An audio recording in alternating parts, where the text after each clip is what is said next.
I'm really very pleased with the way that the UK business in particular has performed. We've inflated our prices significantly less than our competitors. So if you look at the volume that we've driven in that performance, it's significant outperformance versus the marketplace. And I'm pleased that we're serving 300,000 customers more this year than we were last year. So food price inflation has come to your aid less than it has for some of your rivals? Well, the food price inflation is there for all of us, but we've been very clear that we don't welcome it, and we'll do everything we can with our supply partners and ourselves to try and mitigate that so that it is not passed on to our customers. We don't stop all of it, but we've been successful in increasing prices significantly less than our competitors. How important has it been for you to reinstate the dividend today? Look, it's a very important and significant step. I think it tells a great story about where we are in the turnaround. It shows that we're firmly on track, but it also is, I think, a signal of confidence from the board in the plans that we've got. What about the health of consumers right now? Are consumers in a position to withstand an interest rate rise should we get one?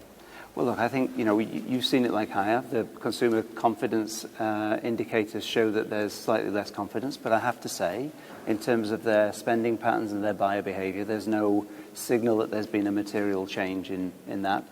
Food is very important to all of us, so that tends to be somewhat more resilient to interest rate rises. But let's see, we don't know for sure. And as Tesco, we'll continue to do the best job we can for customers, whatever the prevailing economic conditions are.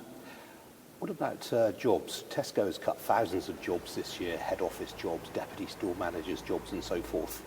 Has that process now ended? Well, as part of the turnaround, it's worth saying the very first thing we did was recruit 8,000 colleagues for stores in order to serve our shoppers better.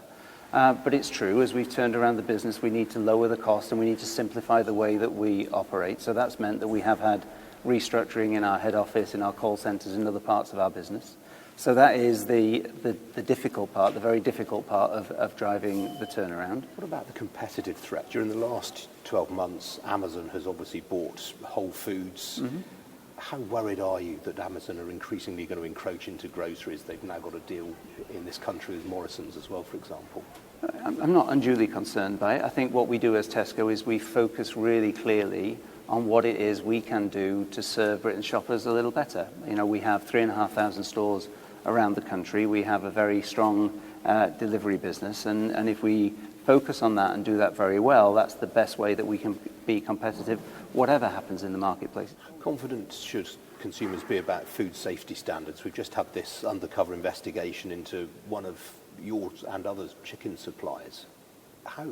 Is it fair to say that the grocers are not looking as closely at standards within their suppliers as perhaps they ought to be? I don't think it would be fair to say that at all. We're really concerned, as I'm sure the other retailers are, about what was uncovered on Thursday. We launched our own investigation immediately. The Food Standards Agency launched its own investigation immediately, and they found that there wasn't a specific issue within there. That supplier has taken the investigation very seriously, has closed the facility, retrained all people in all safety matters. So I actually think that the UK grocery and manufacturing base take quality really very seriously. We audit all of the factories that supply to us, and that's an ongoing quality assurance that we and indeed other retailers, I'm sure, do.